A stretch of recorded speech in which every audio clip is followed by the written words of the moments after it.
Hey y'all, it's me, the gamer individual. I'm in the Splatoon phase right now. In order to, kind of help with that hyperfixation of mine, I'm summarizing the entirety of Project Splatoon 3. Like, I'm reading the entire thing. Yeah. I hope y'all got a good attention span. Anyway, Project Splatoon 3 was created by Alexis, pflaum, I don't know how to say that last part. It was created a couple of years ago, like before the actual Splatoon 3 came out. So this is what Splatoon 3 could have been. God damn it, internet. Hire him! Hire him! Anyway, yeah, this is Project Splatoon 3. Let's get to it. Okay, so here is the hub area for Project Splatoon 3, Inkopolis Bay, the new bustling vacation hotspot of the city. Taking inspiration from the colorful tropical regions, this location is sure to delight its visitors, including the many inklings and octolings who have made this place their new hangout spot. Okay, so let's talk about the idol group Coral Star. Riva and Lumi come from Hiawatha City, the tropical capital of the Hiawatha Islands, in the middle of the Great Ocean. Ever since they were children, they yearned to be idols. Despite their responsibilities and their wealthy families, Riva and Lumi took every opportunity to hone their skills and start promising idol careers. Having finally come together to form Coral Star, they arrived at Inkopolis Bay to become the new host of Inkopolis News, and to promote Riva's fashion brand, Obsidia, fit only for the freshest folk. Now let's move on to Riva. Riva is a fashion icon who quickly rose to the top in the industry. She and her family's clothing company, Obsidia, have now set their sights on Inkopolis. Her nickname, the Reef Diva, stemmed not just from her success as a model, but also from her pursuit of singing. Her songs in her solo career were a lot more audacious and mature at first, but she has since changed her style after she formed Coral Star with her childhood friend Lumi. She has unmatched knowledge on all the fashion trends in the world, and displays her highest enthusiasm when the topic arises, which is often. She judges people by their fashion sense, and for those who are unaware, might find her to be rather pompous. Otherwise, she shudders for a cool temper and exudes her lovable, dependable nature, especially towards Lumi, whom she treats like a little sister.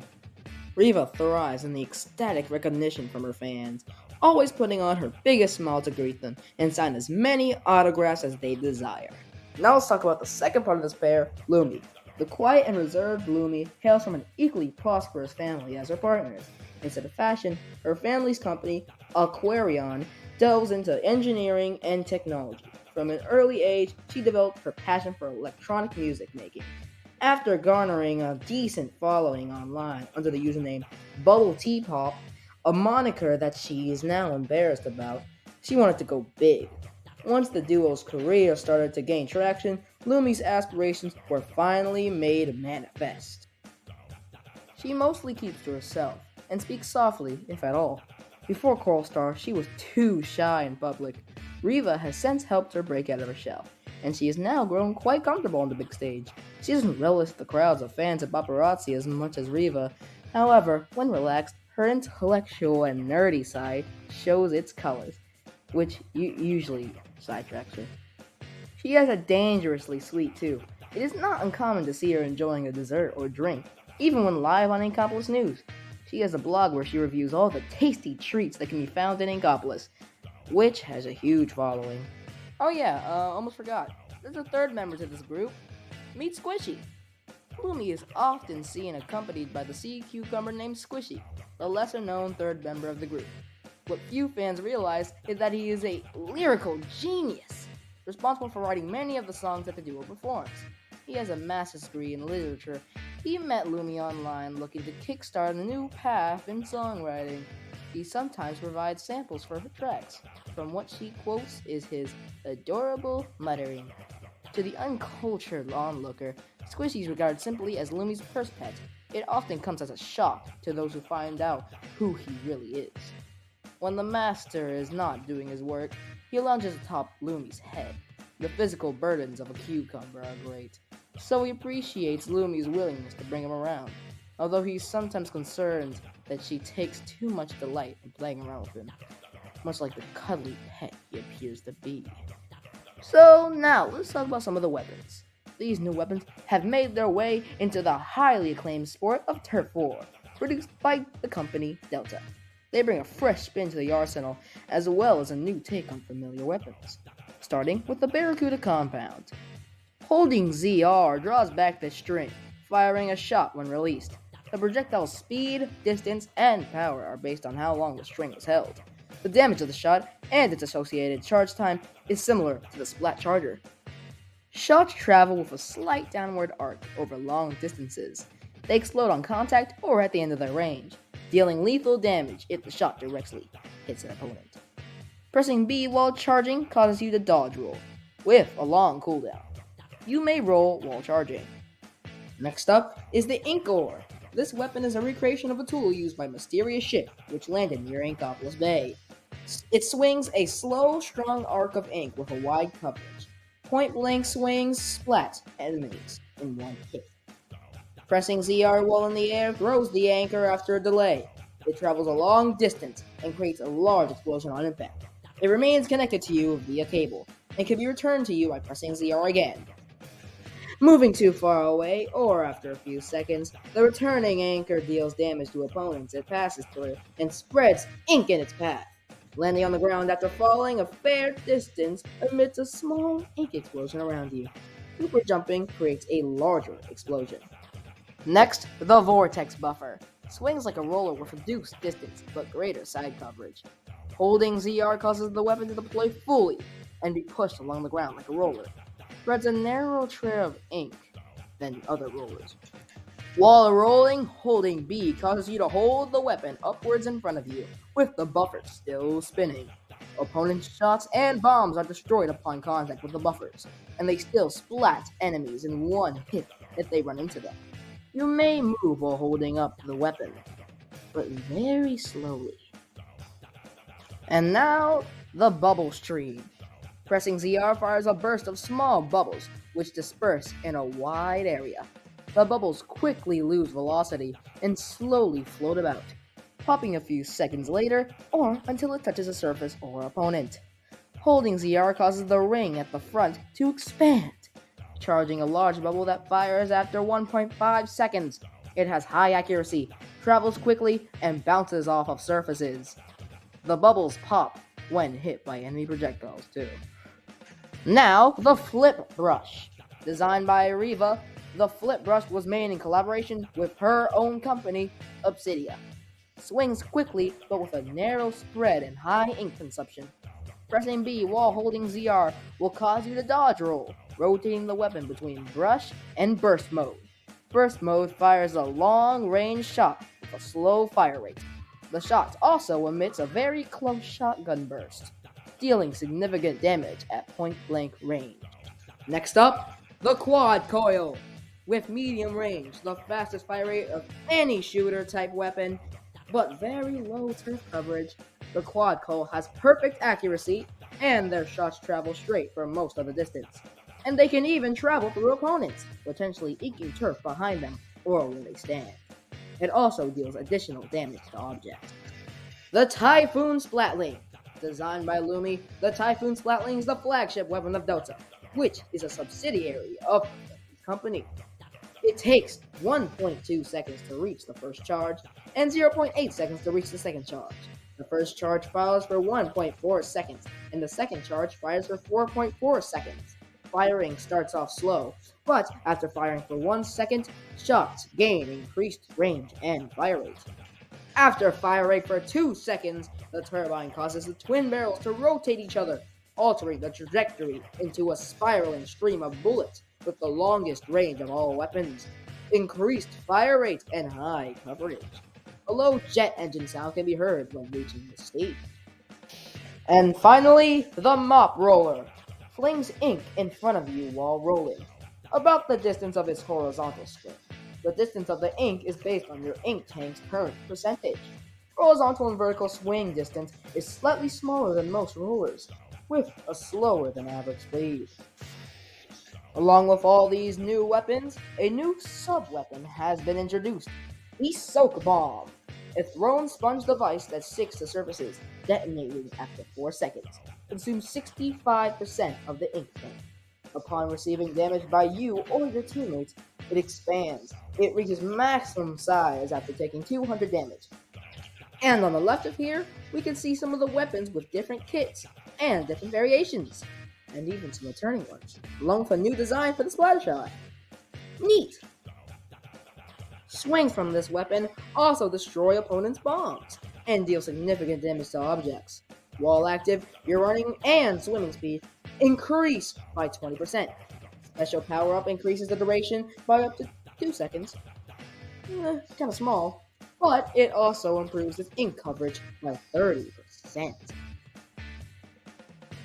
Next up, the Clampree. Deploy a grappling device which lasts up to 8 seconds. During this time, you may target an area within the line of sight using a visual indicator line with a very long range limit. After pressing ZR, you fire the claw and are pulled to the destination at very high speeds. It travels very quickly, taking only 0.6 seconds to reach its maximum range. You are pulled to the destination at the same speed as the claw traveled. Deal 60 damage to opponents hit during travel. Upon arriving, you create a large explosion around you that deals 150 damage in the center. Shortly after the claw latches, a radio indicator will gradually appear, showing the lethal range of the explosion. This special may be used while super jumping, causing you to fire the claw at your jumping destination and create the explosion upon landing. Only valid surfaces may be targeted, such as floors and walls within the game boundary that you are allowed to access. Attempting to target an invalid area or a surface that is beyond the maximum range or too close to the user prevents the claw from being fired. Any clams carried by the user are dropped before being pulled to the destination. Special power-up increases its maximum distance and explosion radius by up to 25%. Next up, the Puffer Bomb. Throw a balloon bomb that tethers itself to where it lands. It then propels itself into the air and hovers in place, detonating after 4 seconds. During this time, damage you and your teammates deal to it further increase its size, similar to the soap bomb, while opponents may heal that damage and shrink it by firing at it as well.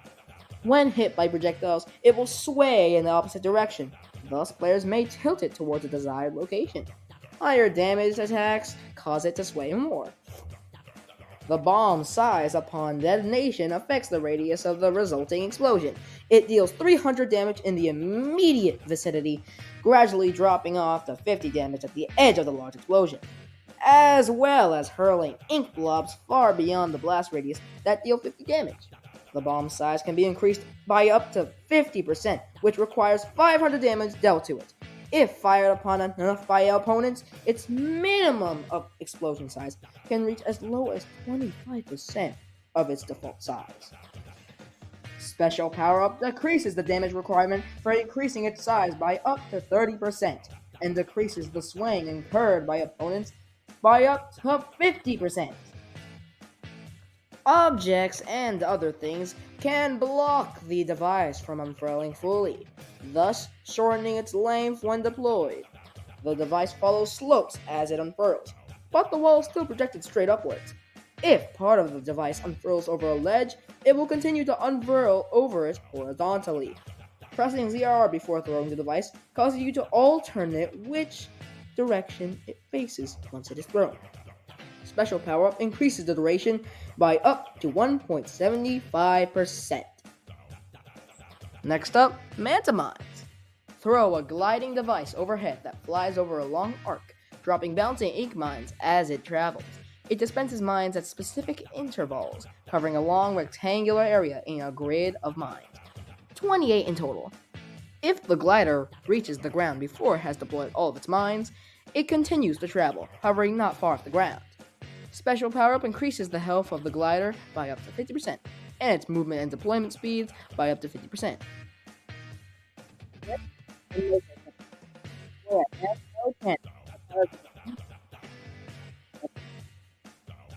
VR fires a burst of 4 missiles that travel forward quickly, with each burst being fired at a rate of once per second.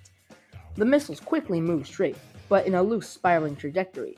They deal 35 damage on direct hits and ink a small area around them. If the missiles travel a long distance, they eventually lose flight and drop to the ground before exploding. Your movement and turning speeds are slowed by 50% while firing, and you may still move and swim at normal speeds while not firing. Special power up increases the duration by up to 2.5 seconds. Well, actually, there's still one more special we need to talk about: the Leviathan. The Leviathan was supplied by a private benefactor who wished to stay anonymous. Its targeting systems and AR are very advanced and ominous. Recently, it was discovered that the machine originates from an ancient undersea facility. Some people have voiced concerns about the inclusion of such a device. Hurl a machine that shrouds itself in an ink bubble at the target location. After it lands, it locks onto the nearest opponent with a laser and bounces up to crash down on them. It rises high into the sky, and it takes 1.6 seconds to reach the target, regardless of how close or far they are. It rains a moderate amount of ink as it bounces. When it hits the ground, it deals 150 damage directly below it and knocks back opponents. After a short delay, it bounces again and continues to chase the nearest target until either its 11-second duration is over or it is shot down, having 500 health. If fired upon by you or your teammates, the ink bubble grows in size, increasing its landing radius by up to 40%, which is reached upon receiving 500 damage. It can only detect targets up to a medium distance. If no targets are present, it remains on the floor and scans around until one approaches. When it begins to bounce, it marks the location of its target on the floor and will land there. Thus, targets always on the move can avoid it. It can bounce 5 times before its duration runs out. It explodes when it expires, dealing 100 damage, with increased coverage if the ink bubble is larger. Special power-up increases its health by up to 30% and its duration by up to 4 seconds, potentially allowing up to 2 more bounces. Along with that, 3 new abilities make their debut: Health Recovery Up, Schooling, and Predator. Health Recovery Up reduces the delay before recovering health by up to 50%, the healing rate in kid form by up to 100%, and in squid form by up to 30%, not that much. Values shown are for a set of gear fully equipped with this ability. Schooling gives an effect equal to rating 2 subs of Inksaver Main, Inksaver Sub, and Sub Power Up, while an ally is close by, as well as granting 1 sub of each to those allies. This ability does not stack with other players using Schooling. Predator gives an effect equal to rating 1 sub of Run Speed Up, Swim Form Speed Up, Ink Resistance, and Health Recovery Up for each number of nearby opponents that exceed the number of nearby allies. The sub-weapons include Splat Bombs, Suction Bombs, Burst Bombs, Curling Bombs, Auto Bombs, Sprinklers, Splash Walls, Squid Beacons, Ink Mines, Point Sensors, Toxic Mist, Fizzy Bombs, Torpedoes, and finally, Soak Bombs. Some of the special weapons include Killer Whale, Baller, Booyah Bomb, Ink Armor, Ink Jet, Clamprey, Leviathan, Mako Cannon, Manta Mines, Puffer Bomb, Reef Barrier, Swordfish, Splat Bomb Launcher, Suction Bomb Launcher, Burst Bomb Launcher, Curling Bomb Launcher, Auto Bomb Launcher, Sprinkler Launcher, Splash Wall Launcher, and Soak Bomb Launcher. Anyway, yeah, you made it. Good job. You have a good attention span. Well done. You didn't rot your brain over like Max Design Pros or whatever that is. Anyway, yeah, this took like a long time. Yes, I know I slipped up a couple of times and my mic kind of corrupted a bit, but it took a lot of time. Just, yeah. Anyway, while I'm at it, why don't you subscribe, like, check out my other videos. Anyway, yeah, we're done here. Expect the next part to happen like probably after the Splatfest video. So, yeah. Just wait for that. Like 3 days, whenever this comes out. Yeah, 3 days. Yeah. Like, so after 3 days, like 5 days, let's say. Yeah, 5 days. Anyway, yeah, haha, goodbye. Remember to go to school. Oh, wait, no, that starts in like a couple days. Never mind. So you're gonna be forced to go to school. Anyway, yeah, bye bye. Get the fuck out.